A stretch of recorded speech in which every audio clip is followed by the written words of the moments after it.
Hello, hello, hello, everybody. This is officially what I like to call the therapy chat, in which we all discuss the fact that we've just gone through something quite traumatic. No, not the press conference, nothing to do with the press conference, in which we all discuss the fact that we've just been through a hell of a karaoke session. No, I will not be brutally murdering Aretha Franklin. That doesn't happen around these parts. What happens around these parts are good vibes and chill vibes and having a nice time, you know? So how are we all doing? From a 1 to 10, how's the mood? Because we do need to discuss a press conference, and we will discuss a press conference just in a couple of moments. Because I'm going to let Bimbus Nimbus go all the way to the end. It's an absolute banger. We never stop this, but we do have a little bit of a press conference to discuss. 1 second. Bosh. Yeah, it was quite nice. Joe's just reached his climax and we got cut off. Oh, Jeezy, my guy. There are ways of phrasing things. That is one way of phrasing a thing. I wouldn't have picked that one. Don't think that's how I would have said it. Nope. Come on, JB, give us a song. I'm doing it right now, but the issue is it's instrumental.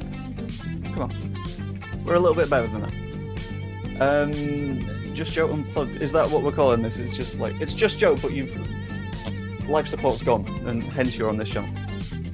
You moved an 11. Fantastic. Hey there, babies and brigades. Just Joe Raid. Thank you for popping over, Steve Robson. Hope you're well. Being original, too many copy faces around.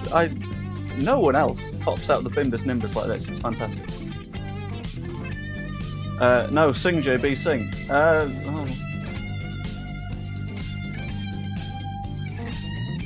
I'll sing if we win at the weekend. That's what I'll do. Yeah. On the post-match, I will do a little bit of singing. And then that'll be that. That counts. That'll do. It'll work. It'll work out. It's all good. I'm going to stop Bimbus Nimbus now. There we go. There we go. It'll be fine. But we do have a press conference to chat about. We do have Leeds versus Coventry to chat about. I've just seen that my quiz stream from yesterday has just been blocked in Russia because I may have accidentally stolen some Celine Dion. Do the sing in your Kermit voice. Not right now. No, we'll save that. That's for a different time. That's for a different stream. Sing when we're winning. Absolutely. You always have to sing when you're winning. But we do have a presser to chat all about. We have Pascal Strouk to discuss, Junior Firpo, Pat Bamford, Max Vuber, Mano Solomon, Dan James. We need to talk about the Coventry match that's coming up. There was a little bit of a discussion on the Joffy chat. We'll have a talk in general about Daniel Farke himself, just because I know what you lot are about, and a lot of you will be like, oh, we've got injuries. Farke, out. Don't do that. We're calm, we're chill, we're vibing. And then we'll hop over to our favourite place, one of the best places about, Questions Corner, and you can just chuck any questions in. Let's be honest, Questions Corner is open all the time anyway, so if you pop a question in the chat, I'll answer it anyway. But it's always nice to do. So we'll get started with the Pascal Strouk stuff. And as always, I did my thing. I took a bunch of notes. Not that many notes, because a lot of it wasn't hugely interesting, but that's completely fine.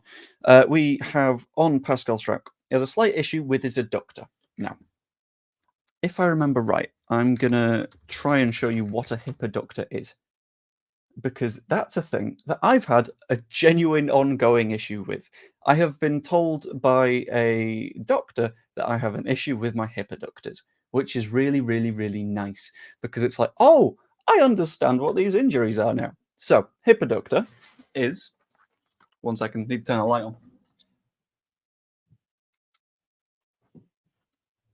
The hip adductor is that bit down there that helps you to adduct your hip. It sort of pulls things inwards, which is really, really therefore important for running. And whilst adductor issues can be quite small, it depends on the specific nature of it. If it's just a knock, then sure, it can be something that unbruises with relative ease and will be completely fine. If it's not just a knock, and it's something like it being inflamed, like has happened with mine, then it can be a case of you just sort of have to try and play through it if it doesn't hurt too badly. because that can take a very, very long time to be fixed, unless you can surgery it, but I'm not 100% sure. Basically, I don't get offered the surgeries and stuff like that. Oh my God, show us again. No, I'm not going to keep showing you my hips. Bit weird. But Pascal Stroke, having not trained today, means that he will need to train tomorrow if he is to play against Coventry, which I think is a combination of issues, and I really hope that he does manage to get in for that match. That'd be fantastic. But if that doesn't happen, that could be a slight issue. Next up, we need to talk Junior Firpo, who is now back in training after a little bit of an issue in the most recent match. Him being back in training basically tells me that he's going to be in the squad. If he's not in the squad, then we get to see Isaac Schmidt, so no one is really complaining about that one in the slightest. It'll be completely fine, is basically where I'm standing on that one. I really still like Junior Firpo, but at the same time, we've got a hell of a lot of players that could do with some minutes that I'm not going to complain if they do end up with those minutes. Beyond that, we do have more continual issues that tend to keep popping up. We have Pat Bamford, who missed a single day of training after an impact, got, by the sounds of it, cheeky little slide tackle in training, something like that. Missed 1 day of training, has been back in training, so should be available for the weekend. That is generally the rule. If you're able to train in the days leading up to the match, you will probably play the match, or at least be there for the match. Don't worry, I'm not going to scare you by saying he's going to be in the first 11. Max Wuber, a little bit more of an issue. Definitely missing the game. Could be a long-term thing. Might need surgery. Let's be honest, we knew that Max Wuber had an injury as of late. If it continues to be bad and it keeps getting worse, then we could be in some actual problems. But I feel like it's something that, as long as he doesn't go to play with Austria for the international break, he'll be completely fine. Manor Solomon had an issue with his back. This is one where I think Joe accused me of being a physiotherapist at one point. And not the case. But I have another 7-a-side injury to show you, which is going to be great. So, I don't know how audible I'm going to be for a couple of moments here, but basically, had a bit of an issue down here, but because of that, you're running a little bit differently. You might run with, like, you're putting weight on different bits of your foot and stuff like that, and that moves where the impact happens, which means that from that point, you can end up with more strain on different bits of your leg, and that leads to basically bruising or pulling things or straining things that you wouldn't otherwise do. Coming back from one injury is a lot of the time going to lead to another injury. That's the issue that we had with Pat Bamford in the Jesse Marsh season. That's the word. That's the issue that we've had with a lot of players that we will see as injury prone. It's just they didn't come back from one injury, or they were dragged back into things far too quickly. And that just leads to problem after problem after problem after problem. As much as a lot of people are going to be mad that we're going to miss Solomon for a few games, the best idea going forwards is to make sure that our players are okay beyond anything else. Because it is far too easy for us as Leeds United to be saying, yeah, well, why isn't he playing? Why did we sign someone that's not playing a game of football for us? Because you don't want to aggravate it. It is a long season. And we are still incredibly early. And whilst, yeah, we could rush someone like Amanda Solomon back, we want to make sure he's 100% fit. Hopefully, we have learned from the issues that we were having with Jorginho Rutter last season, for example. And we've said, okay, we'll look after our players significantly better this season. Because if we don't do that, problems. And this is a really good point. This is what Wayne said. That's why we have cover. That's why we have 4 wingers, not just the 2. Because if someone gets injured, you're not screwed. It's fine. We have Ramazani, we have Nonto, we have Aronson can play there. Normally we'd have Dan James, but we also need to discuss Dan James. There is a slight chance of Dan James coming back for the match that's before the international break that I've completely forgotten what it is. But let's be honest, that's not the match that we want him back for. We want him back for a slightly longer term thing. We don't want to sort of rush anything. That's true. Jan Dames, fair enough. But we're in the position where it's sort of fine. We're okay. We can chill, take our time bringing players back. If we rush things, then we just lead to more injuries. And there's a little bit of a debate going on around Manor Solomon that I've seen said by a hell of a lot of people, including John, who says we never should have signed him. And this is where you've sort of got to look at the fact that, well, That's a very negative way of looking at things. If you are never going to sign people who get injured for 2 or 3 weeks in September, I feel like Rafinha had a few 2 or 3 week injuries in September, right? And this is an unrelated issue to what had him injured last season because that was a big knee problem. Back issue, hip issue, they ain't the knee. I know the knee bone connected to the thigh bone and the thigh bone connected to the hip bone and the hip bone connected to the backbone, but you are slowly going up a chain there, and that means it's not a related issue. It's completely fine. You can have injured players on the books and not completely lose your head over it. I'll have a very quick look at what he's done so far this season, and let's be honest, he's played twice and has already gotten an assist for us. I'm not going to lose my head too much over the fact that we have a player that has already had a goal contribution. It's okay, we're fine, and the time he's been on the pitch has been very good. All is well. No problems. Give Tanaka a run out. What's the point of signing him? I think he will give him a run out, to be completely honest with you. It kind of depends. Again, we need to recognise that there is a role for patience in this. So if we take our time and we say, like we did with Gruev, okay, give it a moment, he will find his way into the team, then it'll be okay, because we know Tanaka is a quality player. We knew Gruev was a quality player, and he got into the team and he made a difference. But if you're sort of saying, we've signed someone, chuck them in now, if they're not tactically ready and they don't know the system and they don't know the patterns of play and all that sort of stuff, then you're sort of chucking them in at the deep end. And the moment you chuck someone in at the deep end is when they can struggle and when they start to sort of spiral a bit and where the fan base start to turn against players that are effectively brand new, which I would call a bad decision, because obviously it's a bad decision, because if someone's brand new, you got to give them a chance to shine. Why? What's happening with the... Oh, it is green. Okay. For some reason, I thought I was wearing a blue T-shirt today, and I was like, oh, that's weird. Only joking, don't think they said how long. It's probably a long-term crock affair to get based on history. That's the thing. You can't base everything on history. It's okay. Sorry, I was mid-drink.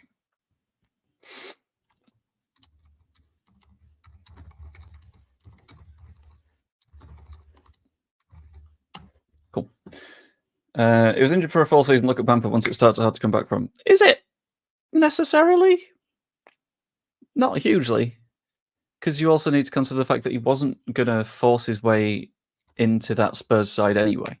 So it was probably injured for a long time.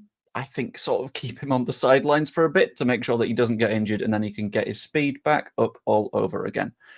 Also, Danny has now popped over to the Twitch chat. So if you are here and have never popped over to my Twitch channel, hugely appreciate if you could do that. It's a nice place over there. If you've got a Twitch account, I'd really appreciate a cheeky little follow. If you've got Amazon Prime, I'd hugely appreciate a Twitch Prime subscription. It's real cool. It's great. It's wonderful. And it's free to you, so it's wonderful. Can ever predict when a player will get injured plus is only online? Yeah, this is where I was mentioning in a stream the other day that I think we've done something quite clever with the Mana Solomon stuff. A lot of these situations where if someone like Spurs doesn't necessarily want Mana Solomon, then they will say, okay, we'll just put an obligation to buy in the event that you do sort of get promoted, and then he's completely off our books and it's completely fine and they are happy and comfy and all that shebang. That doesn't have to be the case now, because we don't have that forced buy clause in our deal over Mana Solomon. In effect, we're sat here very, very comfortably like, okay, this is fine. If he's injured, he's injured, and we can always get someone potentially on loan in January to make it all okay again. We don't have to sign him if we don't want him. It'll be okay. It's fine.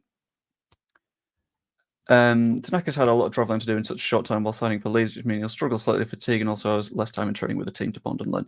Yeah, with the first match back from the international break, a lot of people are saying, why haven't we started Tanaka?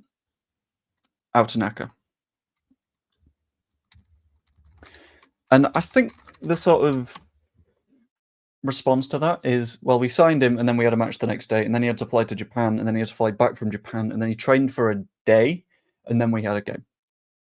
He's not had time to adapt, which is... It'll be okay. Basically, he'll get to the situation that we need him, and it's fine. We don't need to panic. We're in a very good position right now. We're comfy. We're fine. We don't want Bamford back as a player on the pitch doing not as usual lately.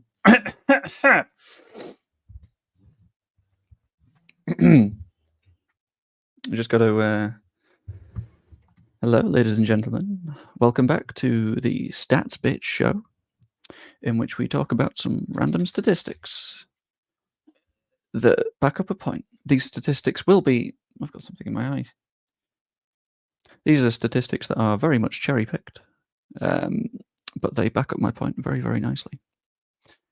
Last season, Patrick Bamford had 0.5 goals per 90 in the EFL Championship. No, in all competitions, which put him at our top scorer per 90 for the season. In addition to that, he had our highest percentage of shots on target, making him a more accurate shooter than the likes of Joel Piroux and Mateo Joseph. Your issue with Patrick Bamford isn't that he doesn't do anything when he's on the pitch. Your issue with Patrick Bamford is that he is relatively rarely on the pitch due to availability issues. And that was that point. Basically, yeah, your issue with... That's the wrong direction. Your issue with Pat Bamford isn't the fact that when he's on the pitch he doesn't do much. It's with the fact that he has relatively low availability because he's pretty injury prone. I recognise this. I recognise his flaw is that he's very injury prone. Now it's time for other people to recognise the fact that quality there isn't the issue. The issue there is the availability, because the quality is present. We improve as a team when he's on the pitch. Simple, innit? There we go. Anyway, he does lack the best kind of ability, but when he does have that type of availability, he's really good. And I am just someone that quite likes an underdog, and the number of people that have sort of rallied against him constantly makes him sort of, in a way, an underdog. So I'm going to keep backing him. Sod it. It's easier to do. After that, we had a little bit of a Joffy chat, in which we discussed what sort of Joe Gelhardt's role is at the club and all that kind of shebang. And in effect, it kind of looks like his role is going to be minimal January loan. Because in the question where it was discussed, Daniel Farke specifically looked into a conversation on Joel Piroux and said that when Piroux comes on, he has an impact. As much as Joe said in his stream that he didn't feel like that was really talking about Joffy, I'm going to take the opposite approach on that one. I think it was very specifically targeting Joffy. Because this is where I disagree with the likes of Pete. Because the Joffy chat did go to Piroux, but I think that was less of a, okay, I don't want to talk about Gelhardt, I'm just going to talk about Piroux. I think it was discussing Gelhardt through his absence. Because if Gelhardt was someone that had had that impact in previous matches, then it would have quite simply gone, and it's important that people have an impact when they come off the bench onto the pitch. For example, Joe Gelhardt. In this case, he was able to offer the example of Joel Piroux, purely because Gelhardt doesn't tend to do much when he comes off the bench. Yeah, he might create the odd chance, but in terms of assists and goals, it doesn't happen. And I think that's why he's not going to be the first choice to come off the bench. And I don't even think that this is the issue. I don't think the issue is every time he gets close to being in the team, he gets injured. I think it's this. It's an indirect point about how players need to make an impact when they come on, and a subtle remark that Joffy doesn't. It's discussing someone through their absence, which I think is something that we really need to sort of pay attention to, you know? I'm not going to have this conversation because... Okay, I'll rephrase it. Kingsley, tell me, how... Are we a better or worse team with Patrick Bamford in it? Just one word. I just want the word better or worse, and I'll take anything beyond that as you taking it that you've lost this conversation. Simple. But the Joffy conversation was basically, it's really nice to have players that come off the bench and make a difference. And I will talk about everyone that comes off the bench and does make a difference. And that's not going to include Joe Gelhardt, which I think was very, very pointed. And I think if you're going to be paying particular attention to that, then is something to note. I feel like there was also a little bit of conversation to be had around Coventry, considering Coventry City haven't had a good start to the season. Have a very, very, very quick look. I'm going to keep that tab open because I feel like I'm going to get a reply on the Bamford stuff. Or I'm not, and I'm just going to take that as a win, and we're going to go full Largi Ramazani celebration and just do backflips. That would be fantastic.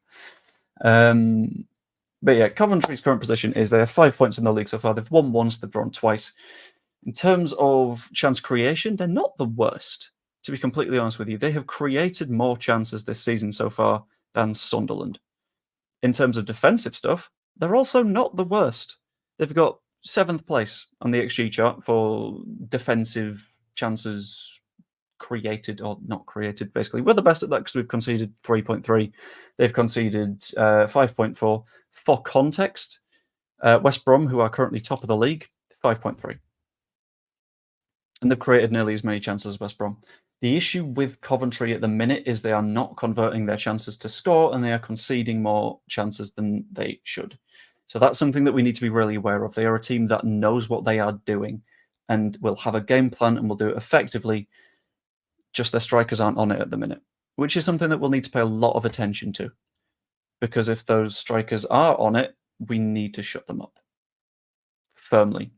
This, I would like to know, is not a yes or no. So, I will ask the question once more. Yes or no, are Leeds United a better team with Patrick Bamford in it? Starting for the full 90 minutes. Yes or no? I only need you to type 3 characters and then press the letter enter, at most. So, it's simple enough. I'm sure you can manage. Hoping this isn't the game where Rights and Sims wake up. Yeah, that's sort of the concern for me. Because the moment that happens, they're going to start beating sides. Going to have a quick look at their specific statistics. Yeah, because looking at it, Mason Clark, 1.4 XG, hasn't scored. Rodoni, 1 XG, hasn't scored. The rest of the chances sort of spread amongst everybody, but no one is overperforming in that side right now, which is sort of what they're struggling with, which is kind of a shame. I'm seeing a lot of yes from people that aren't Kingsley, so I'm feeling like I might have won this one, so it's great. Pantomime Villain here, ready to cause havoc in the chat. That's what we need you for. It's perfect. It's brilliant. Good run started and ended with a Paddy injury, didn't it? Because as I recall, we're doing poor till Cheech came. Then we go, what? Cheech? What? I'm confused. I also want to see the backflips. I would like to be able to do backflips, but I'm not entirely sure I can.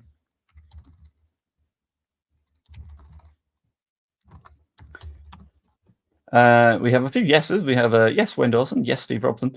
Third party here, who isn't really invested in Leeds doing well, says yes, Leeds are better with Bamford. Terry Horner says no. Scooby D2 says no. Joseph can do everything Paddy can. Plus, he's faster, has more than one finish with both feet and head. Pete says no. Coventry caught us on the counter last time in the away game, I remember. Yeah, that would be a little bit spooky, but that's something that I feel like we will be able to deal with pretty effectively. Disappointing to have not seen a pigeon yet. I know, where are all the pigeons at? But to specifically continue the conversation that is being had with Kingsley here, last season from the 1st of January until the 4th of April, Pat Bamford played a vast amount of games, started the vast majority of the games. And what functionally happened in those games was we won or we drew. We only lost with Pat Bamford starting on the 4th of April since he started on New Year's Day. So let's not throw a guy out the window purely because you personally don't like the guy. You can think that we look a little bit worse, but every form of number and outcome and result says the opposite. I am still, to be completely clear with you guys, in favour of us starting Mateo Joseph. A lot of people might be surprised with that. No, I like Mateo Joseph. I like the way he presses. I like his movement. I like his finishing. I'm just saying, we don't need to chuck people out the window. No real need. It's okay. Someone in the Twitch chat saying, for 60 million euros, we can return Rafinha to Leeds. Why would you take 60 million for Rafinha right now? He's gotten better since he went over there.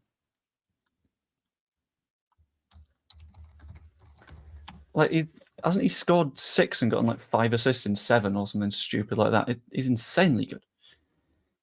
Joseph can do better with both feet. Maybe not missing a one-on-one would have helped. It would have definitely helped. Aquacard ad. I didn't even know an ad had run. I wasn't really paying attention. That's my bad. When he got injured, the next game was the 4-0 loss to QPR. Exactly. It's proving a point.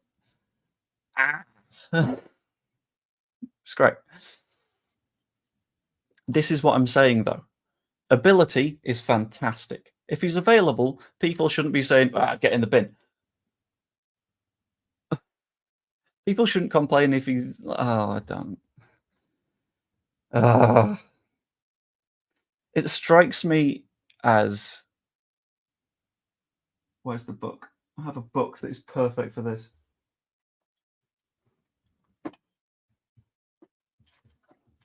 Tifo Football, one of my favourite channels on YouTube, popped out a book entitled How to Watch Football. 52 Rules for Understanding the Beautiful Game on and off the Pitch. And one of the most important ones that I saw, and I'm going to skim through this to find the specific one that, it was rule number 1, that I think everyone needs to pay a little bit more attention to, because then you will learn so much more about what is going on a football pitch. Don't watch the ball. Don't watch the ball. You can watch the ball when things are happening. That it's a shorthand for stuff is happening everywhere on the pitch at all times. It's movement, it's marking, it's pressure. It's an understanding of the specific zones of the football pitch. And if you were exclusively watching the player on the ball, you're not seeing the passing lanes that are opening up. You're not seeing the way that you're applying pressure. And there's so much more to a game of football. Arlo's losing his mind. There's so much more to a game of football than what is the one player that is on the ball doing right now. And that's what I think that we need to do a little bit more about. We need to be paying attention in other places. Against Coventry, Leeds will win easily. I think we'll win. I don't know about easy, because I think Coventry have been underperforming a little bit. We've been very, very good. So far, we are underperforming when it comes to the amount of goals we've scored, which is a sign of how good we are attacking-wise. We just need to finish off more of our chances. I want to see if I can find any more of these rules, and I'll just start running through them. 2, do watch the lines. I don't know what that means. This is a good one as well. I'm going to pull out this one specific rule every time someone is like, we should sack Farke. I don't know who for, though. If you don't know the answer, no one does. It's fine. It's not calling you stupid. It's just there are so many things happening in other places around the pitch, and the fact that Bamford is someone that admittedly misses chances, but we're ignoring that the way his movement works is how you create those chances in the first place. Very, very, very good.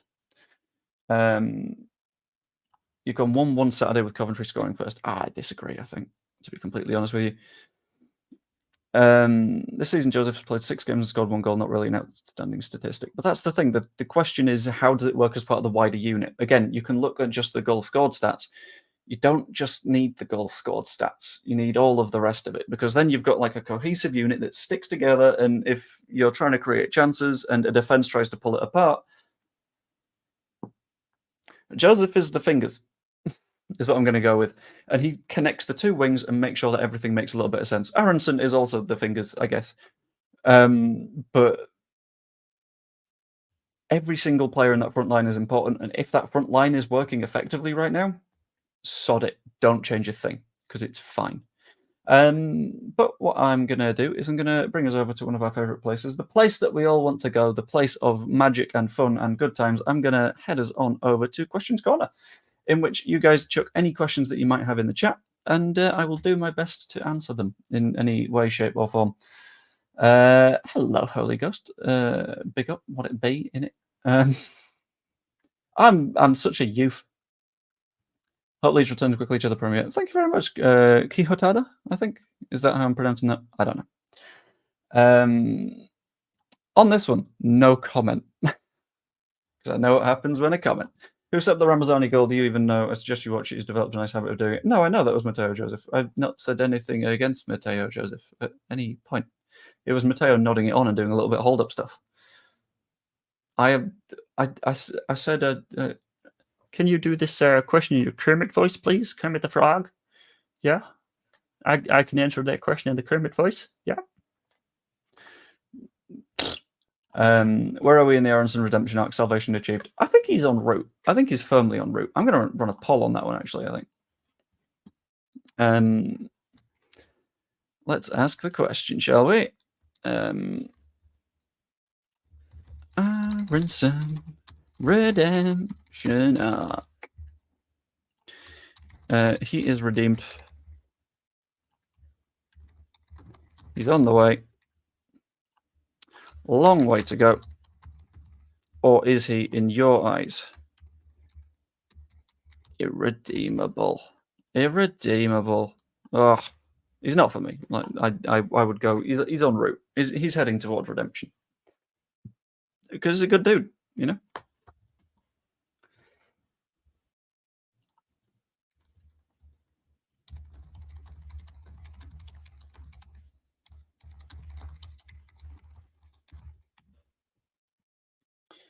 Yeah, but I'm Spanish. What's your Spanish team favorite? Ooh, that's a really good question. You see, I work a job that has me watching a hell of a lot of Spanish football. I'm going to have to try and think through some of the matches I've watched for work this season, because there've been some absolute bangers, but there's also been some crap. Out of Barca and Madrid, I lean Barca just because Real Madrid is a little bit not good and weirdly was funded for an extended period by a fascist regime, which isn't helpful, I wouldn't say, for them. Let's have a quick look at La Liga and see the way that I was leaning.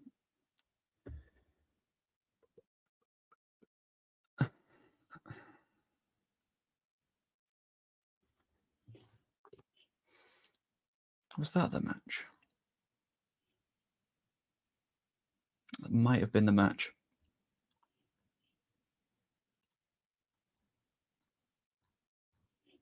Yeah, that was a fun one that I watched recently. The match against Las Palmas I thought was really, really exciting. Purely because I'm going to give a little bit of context for the Leeds fans in the chat. Athletic Bilbao, being the side that I most associate with in Spain because of the Bielsa links and all that sort of stuff, go 2-0 up within half an hour. You're thinking, it's nice and comfy, it's all good. Bilbao then proceeds to lose someone to a red card, which you would say, bit of an issue. Becomes 2-1 in the 83rd minute, and there is just chance on chance on chance on chance. Did it come 2-1 in the 83rd minute, or am I completely losing my head? I'm trying to read this properly. No. It became 2-1 in the 58th minute, immediately after this red card. Bilbao scored again to make it 3-1, and then it is just wildly in favour of Las Palmas, who are not a side that are renowned for having significant amounts of possession, or in fact, chances. So it was just an exciting game of football. You got the link with Bielsa, you got the fact that they don't sign anyone that isn't Basque. And one of my flatmates at uni was called Pablo, and he was from Bilbao. So very, very much in favour of Pablo.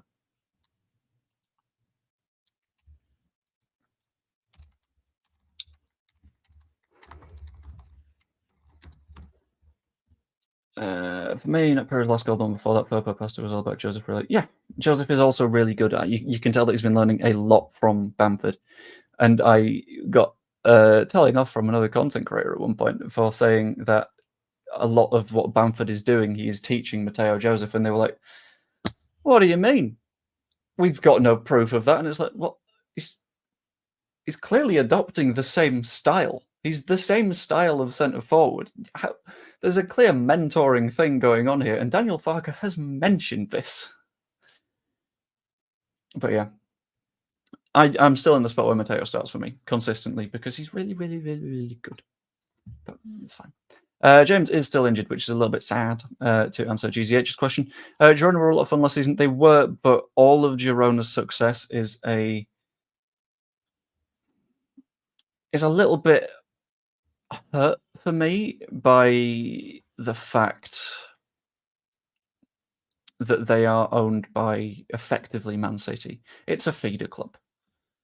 So as much as they were exciting, you always know that that's not really going to be long term, and if it is long term, it's built on oil money. So I don't really want to back that either way, to be completely honest with you. Not Las Palmas, Bilbao, Athletic Club. I will work on Twitch redemptions. It's fine. It'll get there. With everyone injured, are we going to play with the kids on Saturday? Seeing as according to some fans, we don't have any players left. Yeah, it's horrible. It's absolutely shocking. We're going to end up with we're going to have to drag Harry Gray away from his weird injury. I can't remember what his specific injury is. It's not like we have a Japan international waiting in the wings. It's not like Joe Rothwell is a Premier League midfielder. Isaac Schmidt definitely didn't play in the Europa Conference League the day before we signed him. Yeah, we're fine. We're comfy. We're good. It's okay.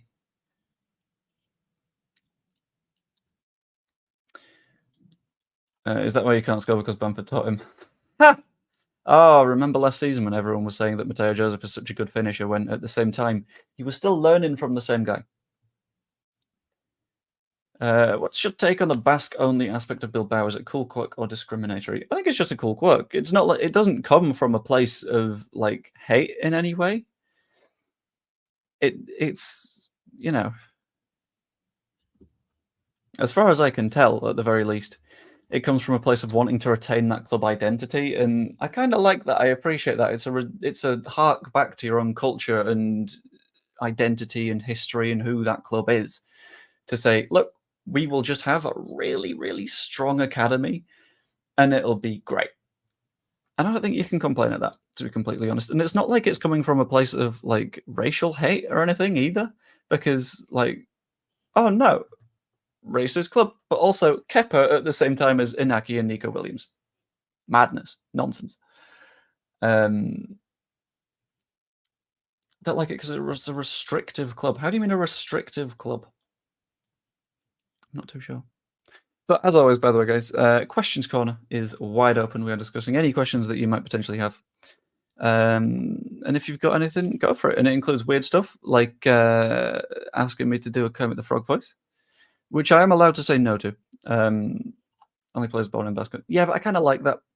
It's kind of fun. And it makes Football Manager saves a nightmare, which is in itself very, very fun.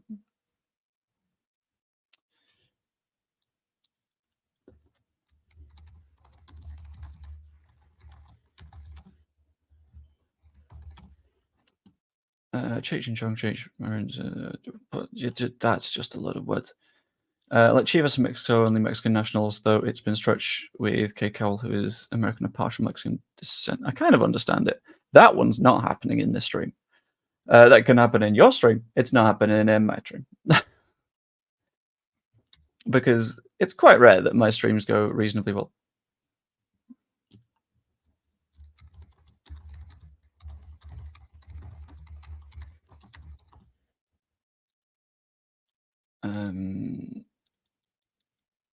I'm very confused.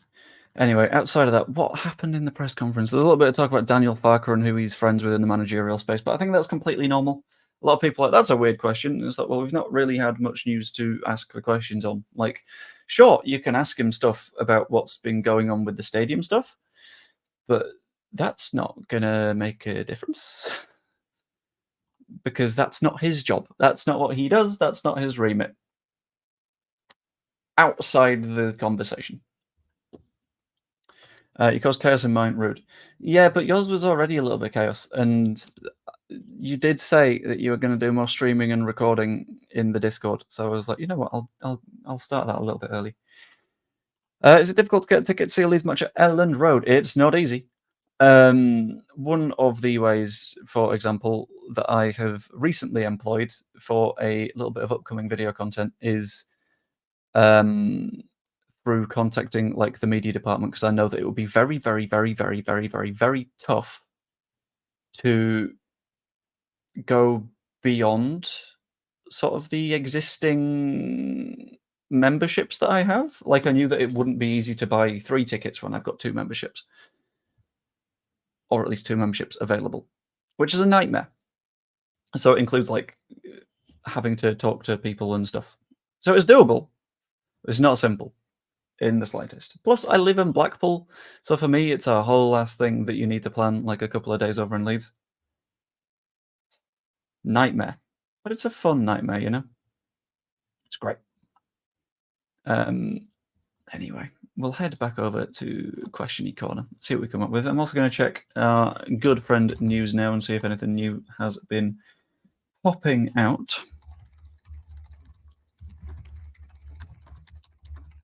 I don't know if you can properly hear my keyboard, by the way.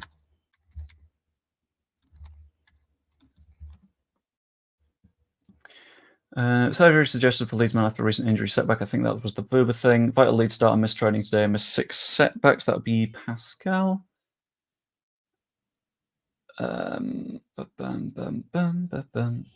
Pepke's reason for Leeds blocking quality £20 million man.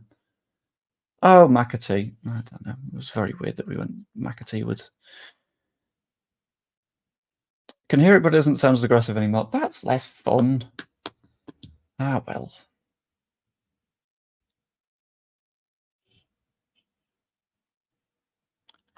I don't know what tablets you've been having, but they're not the ones that you think. I didn't know you're in Blackpool. Thoughts on Charlie Adam?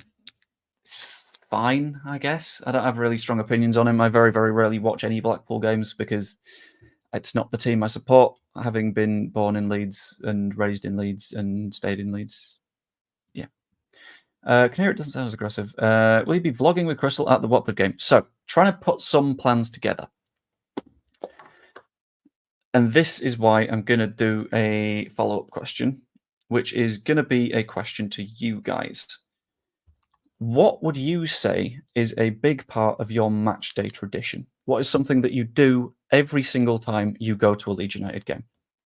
This being at Elland Road, but what are the things that you do? Because one of the ideas is going to be, and this is going to, don't tell anyone. Don't. We got to get sneaky for this one. One of the video ideas, right, is one that I've been prepping for a little while. Is we're going to get as many match day traditions as we can. We're going to chuck them together, and we're going to make the most Leeds United match day possible. So it all works out, and it's going to be great. And we're going to take everyone's traditions, and it's all going to come into one. And it's going to be fun. It's going to be great. Also planning on just a sort of general like match day experiencey thing. I don't know how doable it'll be to do something live streamy. That'd be very, very nice. Have a fight afterwards. That one isn't going on the list. Go to pub, however, is. I'm having Gravely's as a Gravely's for tea, which should be great. Long time ago, Chip Butty near the market that free ketchup. P2 pie at half time, maybe square ball on the way in. I think a square ball on the way in makes sense. I think I'm gonna find a way to say hello to Michael, pretty much. But being media e-tickets may have to be in the ground stupid early, so I don't know if Michael will be there in time. I'm gonna have to ping him a message though. Danny, we know you've been arrested in the past. I feel like the more we learn about this, the more we're going to become accomplices to your next crime. That scares me a little bit. Keith Hatada said very, very close. It was very, very close. But that's what we do. We have a nice chat. Looking shirt, socks, and scarf. I mean, that's fair enough. I completely get all that. Had to wear the season's new kit. Wouldn't go to a match without it. Also, very fair. There's a little bit of me considering bringing the scarf from the Norwich match. In Evie's case, see if she can pass the height restriction. Are there height restrictions? You can bring kids to Elland Road. If you can bring in an 8-year-old, Evie's probably tall enough.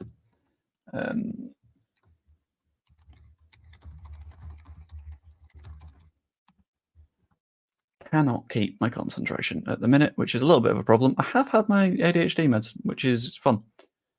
But if the missus would be fine with it, and I'm sure you could sleep on the sofa. Your sofa? Whose sofa? Wander along low fields to bouncy bit near halfway line. What? I know what you mean by wander along low fields. I don't know what you mean by bouncy bit near halfway line. Baffling. Most beautiful Leeds shirts from 1989 Umbro shirt. Let's have a look at the football kit archive and see which one you mean.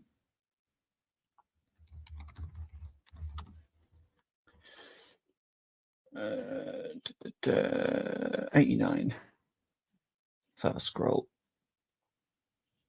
Oh, the top man one. Yeah, fair enough. I can back that. Your suffer, of course. Yeah, maybe. Take a pic with all the major Leeds journos at the ground. Maybe. The people that I properly knew were, I know Graham a little bit. Like I've had a couple of chats with him. I knew Phil from the Square Ball Walks, and I know a couple of Square Bally folks. Don't know that many others that tend to press box, which is a little bit of a shame.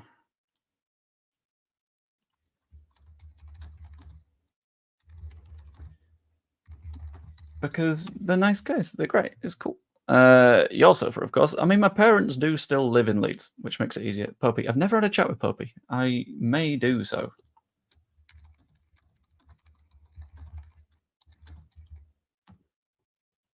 All cross is better. Why did you change? I don't know.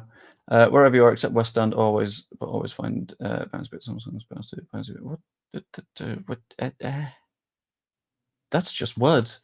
But I'm in the West Stand, so it's a little bit of a problem. Where in Leeds did you grow up? I grew up outside Morley. A little bit outside Morley. I'm not gonna like do any cheeky little doxy. Hang on.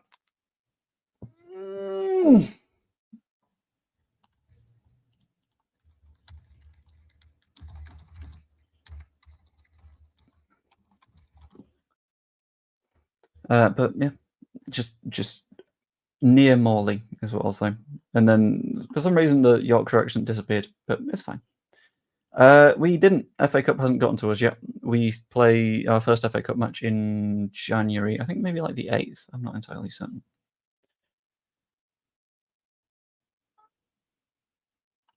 Game of football in Australia's Aussie rules, rugby league, or in some cases rugby union. Don't forget. What? Okay. Army lad originally, and not the jail that was later in life. Danny! Stop it. But yeah. What I'm also going to ask is, how are we feeling about the Coventry match? Do we think it's another win? It's a toughie, is the issue. I think we'll be okay though.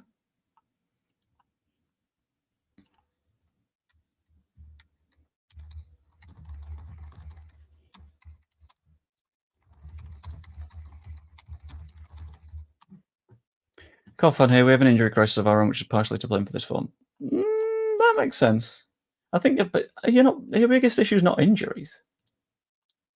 Not injuries, sorry. Like, is it not finishing that's causing you a problem? Because your expected goal difference is sixth in the league, whereas your actual goal difference a little bit less good. So is it not you're creating the chances but they're not being put away? Is it you're conceding stupid goals? I'm not sure. 3-2 Leeds, they wake up, but Leeds do enough. I think that seems fair.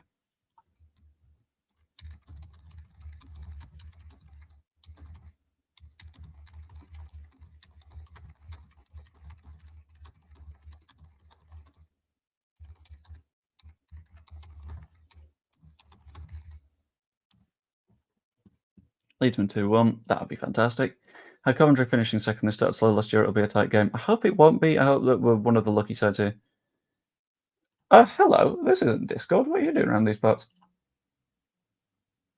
And I apologise. I'm not wearing the jumper that you described as drip. I don't do drip. Finishing in midfield are the biggest issues, but our best playmakers in Sakamoto and Sheaf have been out for most of the season. Are they still out? Can they please be out? Coventry City injuries. Let's have a look. It's completely empty on FBref. No one has updated that in forever. Thank you very much, by the way, Football Guru, for the gifted membership going to Milky LUFC GB. Or I'm guessing that's a British flag emoji. But thank you. I just like drippy plain jumpers. I'm sorry, this one isn't plain. This is a bit colourful. But it do feel drippy. We do not talk about that Champions League campaign as a rule of thumb. This is what makes me feel a little bit annoyed, though, right? So we're playing Saturday. Fine, that's normal. Cool. 3 o'clock kickoff. Brilliant. When am I working that day? Then Tuesday, and it's like Saturday, Tuesday. Fine, that happens sometimes. And then Friday. What the fuck? Why are we... So it's going to need a lot of squad rotation, I think. And I hope that we do rotate enough. I don't know what enough is going to be, but we're going to need a fair little bit of swapping and changing and making sure that everything works out. Because if we don't, then that's going to be a potential problem. Oh, my guy, no. No, no, no, no, no, no, no. No, no, no, no.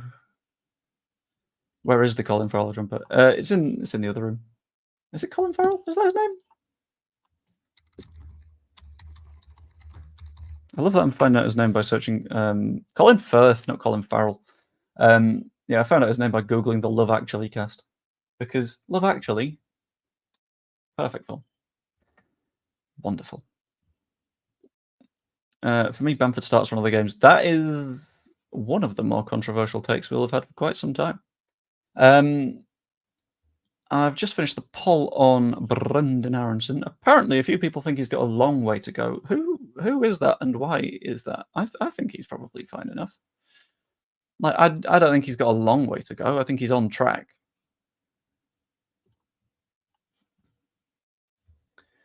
Joe, apart from Leeds, what's your team that you love and you hate with all your heart? Oh, God. Hate with all my heart, I'd go Scum, being Manchester United. Especially since... Oh, this annoyed me. Was at 7-a-side earlier this week. And normally we've got kits, but both of our teams had a mostly white kit, so it would have been a kit clash. They played in red.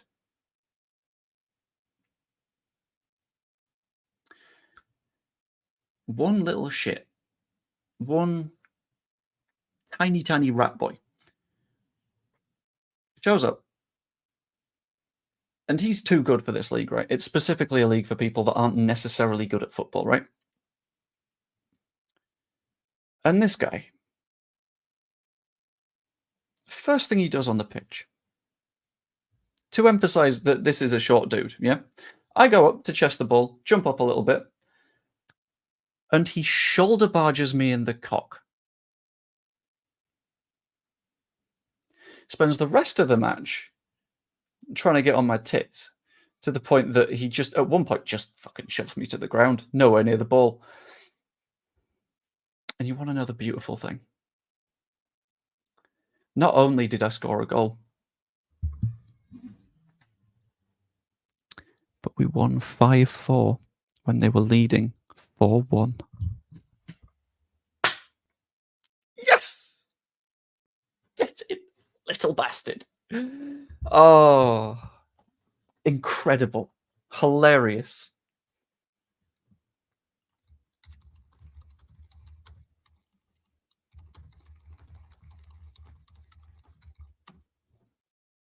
Delicious. But whether or not that's super feasible, don't know. Bremner would have been proud of that. Did you pop him back? You should have marked it. Considered it. I'll be honest with you. But I play an attack for our team. He plays an attack for their team. It's because it was really early on. It was like right after kickoff. So we were still in the same sort of area of the pitch. I did a bit slide tackle him, and I'm not completely sure I got the ball.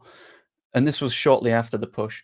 But I'm like 80% sure the referee saw the initial push and was like, it's not worth it.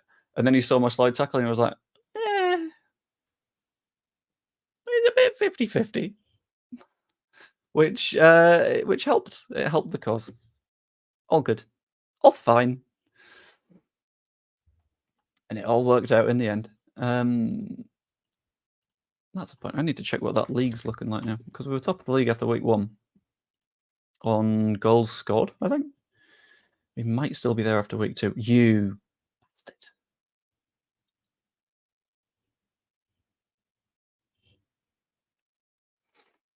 We're second place on goal difference by 1. Not pleased. And I have to play in net next week. No! Anyway. I didn't shush him. I considered shushing him. I didn't shush him.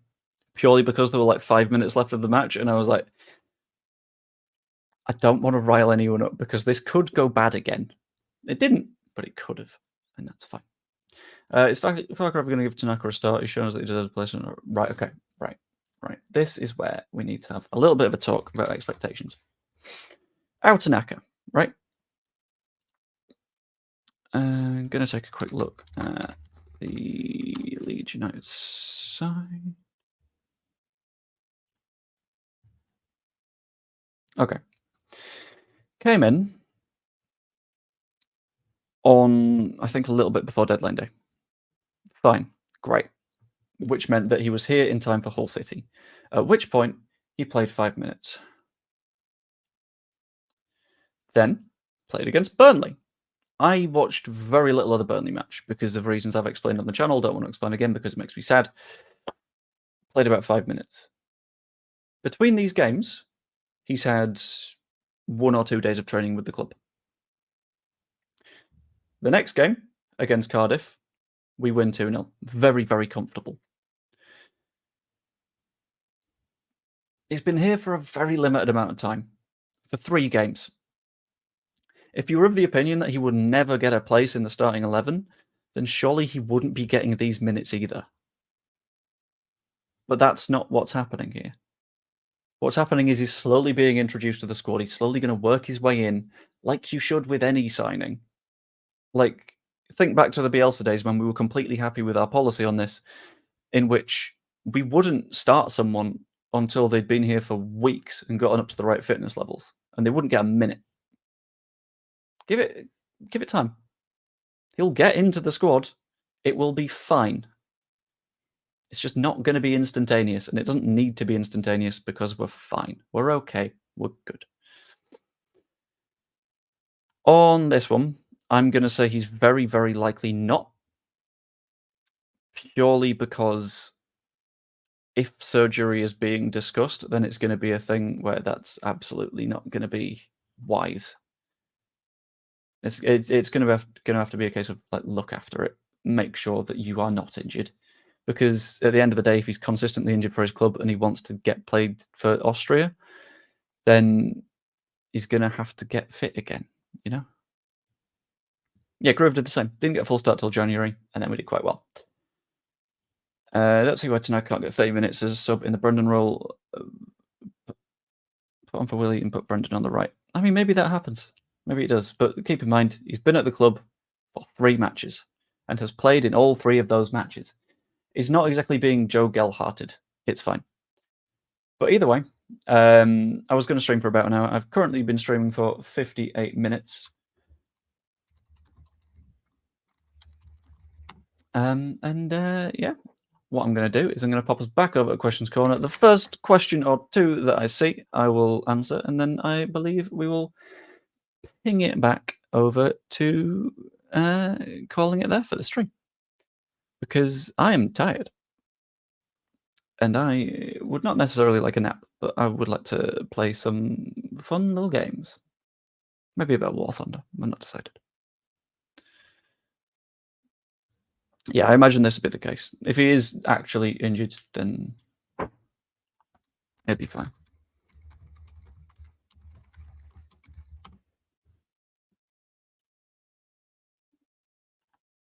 What? Keep in mind that I'm also working other job this evening, so it's fine. And if I was doing a gaming stream, I'd go longer. But I don't like just wordsing, just because it's difficult, lemon difficult.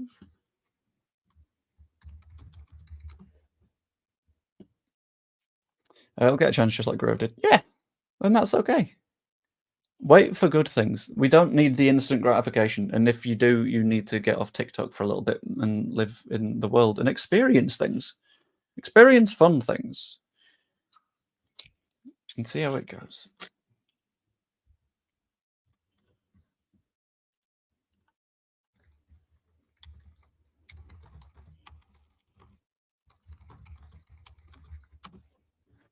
Questions corner. We ask questions. Did you watch Chaos? Pretty decent, worth a watch on football related. I know. I didn't. No, sorry, my bad. Predictions for the match against Coventry. I'm gonna say comfy 2-0. I think we'll try and shut them out of the game because we know that that's something that works for us if we are able to have a decent amount of the ball. At least being able to have a decent amount of the ball early. Looking at the way that Coventry have played so far this season, they have had more than half of the ball 3 times and only won one of those matches.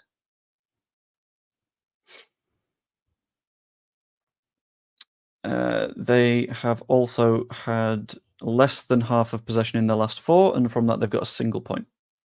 So I think we'll be right. I'll have a 2-0. But we have Football Guru with a 1-all. We have George McPherson with a 2-1. Danny with a 1-all, but Coventry score first. Monkey Spy 1-all for me, but winner give me a big boost. Yeah, I think we'll be okay. Is basically my position on it. And I think that anyone that is excessively worrying, just don't. No need. Less fun. Have a good time. Chillax. Who do you think is our best defender? Okay. This was going to be the last question, but it's going to take a moment to discuss. Define defender. Is a wing-back a defender? And are we specifically talking about their best defensive work?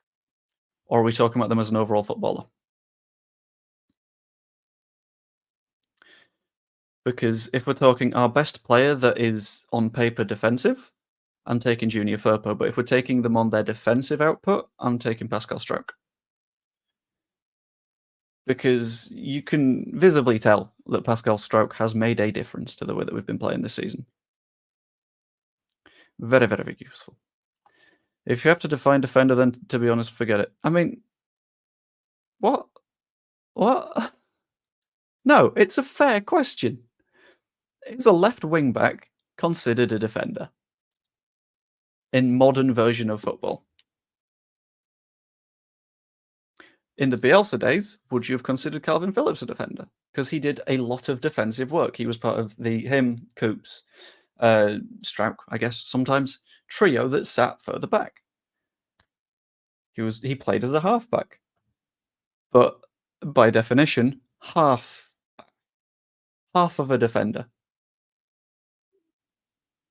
So it's not that easy to define. It's not like these players are on the list of you are a defender. These players are on the list of you are a midfielder.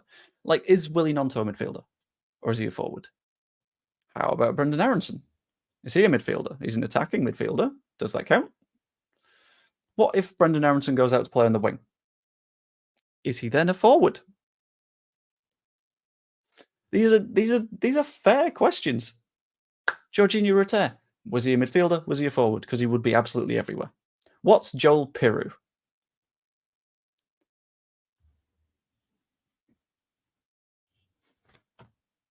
They're all fine questions. Yeah, John Charles. Played at centre-back, scored a shitload of goals. So I feel like saying, if you have to define defender, to be honest, forget it, isn't really fair. Because football terminology is so loosey-goosey that it's just tough to talk about. Anyway, what I'm going to do there is I think I'm going to bring the stream to a close. This is a good final question. What is a footballer? And might I suggest reading How to Watch Football by Tifo Football for more information. Yeah, hope you enjoyed the stream. If you did, like, subscribe, all that fun stuff. I'm going to try and find someone to redirect to, because if someone has redirected to me, I like to pass on the love and redirect to someone else. But the only available redirect right now is Mr. Wayneman, which makes that not very feasible, to be honest with you. Unless someone else can find someone else streaming. In which case, I'll ping you over in their direction, because that feels really, really nice and fair.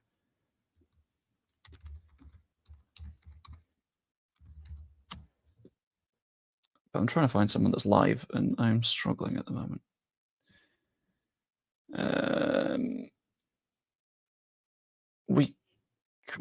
Apparently it's breaking news that Man City will win the legal case. Is it? Is that happening?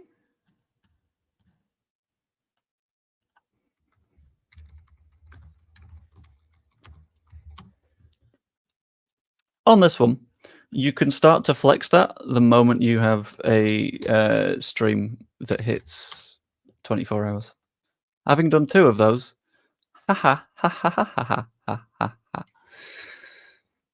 Right, let's try and find a Leedsy stream. For some reason, Lanzarote webcam comes above me in live streams for Leeds. Does anyone have any YouTubers that they like that will do streaming and I can throw you over at? Because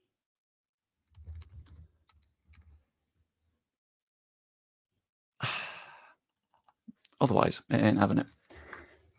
Either way, I hope you enjoyed the stream. Like, subscribe, all that fun stuff. If you aren't yet, then it's real sad. Comment if you've got any strong opinions on anything discussed in this stream. Even become a channel member, because you get videos and stuff early, and it's really, really cool. And it's 99p a month for you, and it really helps the channel continue, because when the channel isn't in a transfer window kind of period, everything collapses, and it becomes significantly harder to be financially viable to put more time into, because actual jobs exist. Either way, like, subscribe, all the fun bits. Hope you enjoyed. I will see you later. Ta-ra.